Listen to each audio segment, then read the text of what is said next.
Naku po, Trillanes at Secretary Remulla, si John Vic mga tol, nagkasagutan daw sa Senado. Pag-usapan natin to mga tol, samahan ninyo ako. I'm just a young nigga chillin' on it. First time I seen ice was a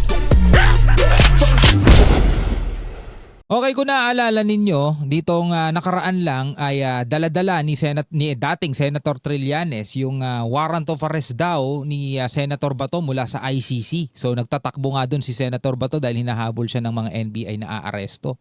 So hindi pala si Bato ang pinakamatinding nakasagutan dito ni Trillanes. Actually, hindi nga nagkaharap si Bato sa si Trillanes, di ba?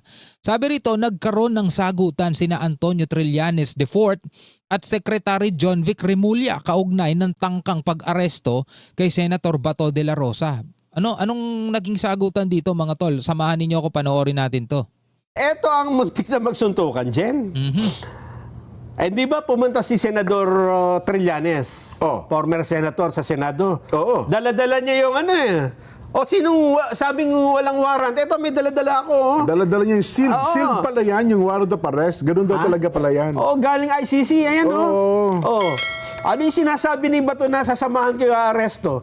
Eto, sinasamahan ko na, lumabas ka na dyan. Huwag ka magtago, oy! Sabi nga ni Trillanes, di na natin palalabasin si Bato dyan. Sabi nga ni Trillanes. Oy, Bato! Andito na ako!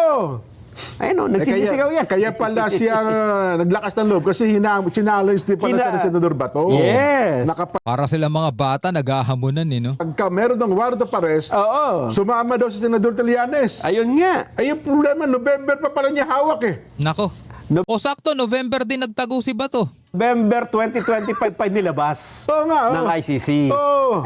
Kung matatanda mo, maaga rin namang nagtago si Senador Bato eh. November din. Nung naramdaman niya, Alam niya talaga meron din. Meron nga, oo. Kaya lang, sabi nga ng ICC, hindi, wala pa kaming public warrant na hindi lalabas. Di ba sabi natin sa programa, wala kang public. May private naman. Wala nga talaga halos nakakalam. Pero yun pala, Meron talaga. practice pala daw talaga yun ng ICC. Confidential. Yes. At kahapon lang din ginawang public. So totoong naglalabas ang ICC ng warrant pero hindi sinasa publiko. Para nga naman, kasi mga malalaking tao tong inaaresto nila eh. Para nga naman walang kamalay-malay yung aarestuhin nila.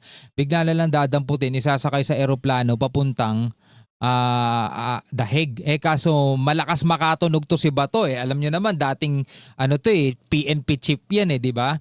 So November pa 2025 na ilabas, nakaramdam na agad si Senator Bato noon. Kaya mula nung November 2025 din siyang hindi na nagparamdam sa Senado, no?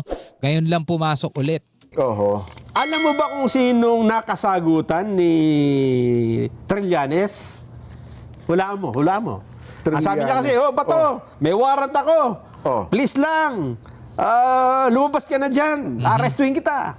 Hulaan mo kung sino nakasagutan niya. Sa Senado? Sa...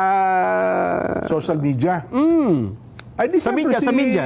Si Bato siguro yan. Dapat yun ang... Di ba? Oo. Nako, mas matindi pa kay Bato ang sumagot. Asero. Mas matindi sa Bato eh. DILG Secretary John Vic Remulla. Kung titignan mo mga tol, parang magkaano to Parang, di ba, part ng Duterte tapos ito part ng administration, di ba? Dapat isang lang to, isang kampo lang yan. Hindi, ito ay anong tawag dito? Bakal to, bakal. Sino Hindi yan? ba to?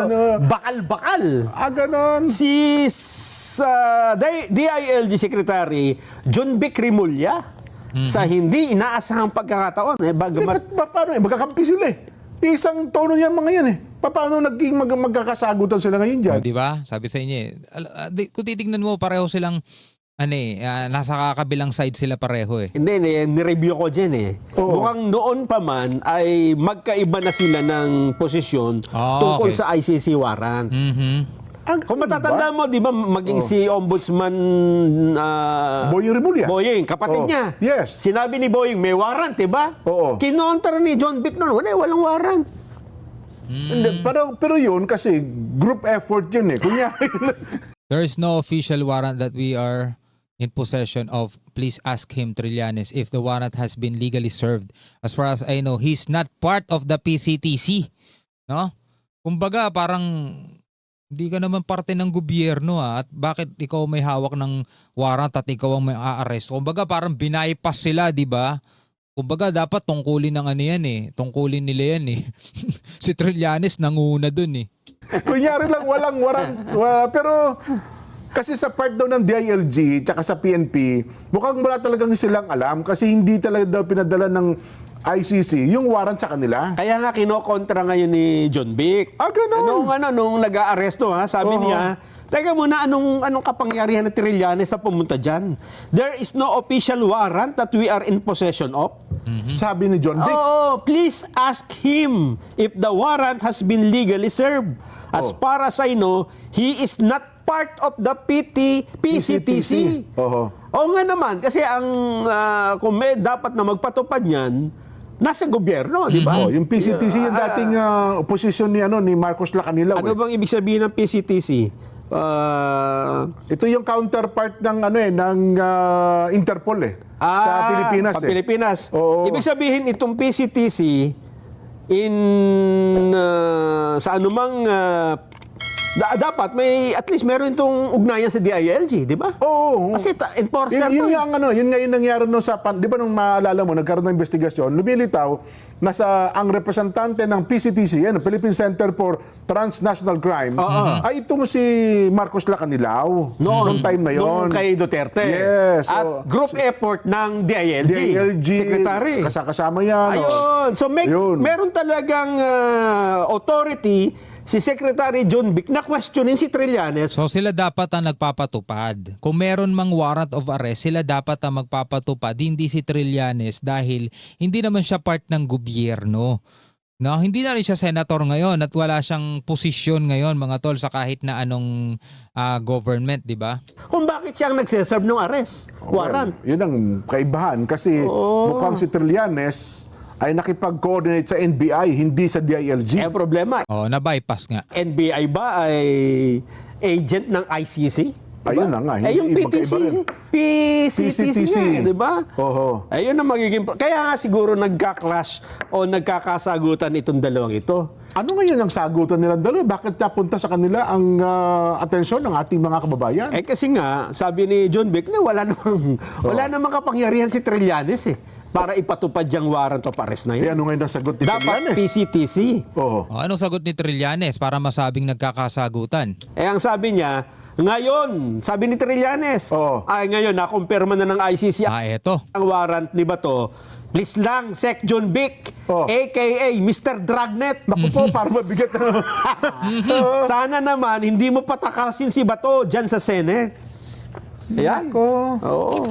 Tapos meron pang siyang duda. Sabi niya, matagal na akong duda dyan kay John Vic. Paano yung papress ko Oo nga. Pero wala namang nakuhulian niya. Hindi, tama na yung salitaan. Ganon. Hindi na po pwedeng salitaan ngayon. So silang dalawa ngayon ang nagsasagutan. Magpanagpo na kayo para masiyahan ng taong bayan. Di ba? Ay, ayaw ni John Vic ng ganyan. Oo. Sabi ni John Vic, ako ready ako lagi kung gusto niyo. Anytime. ako.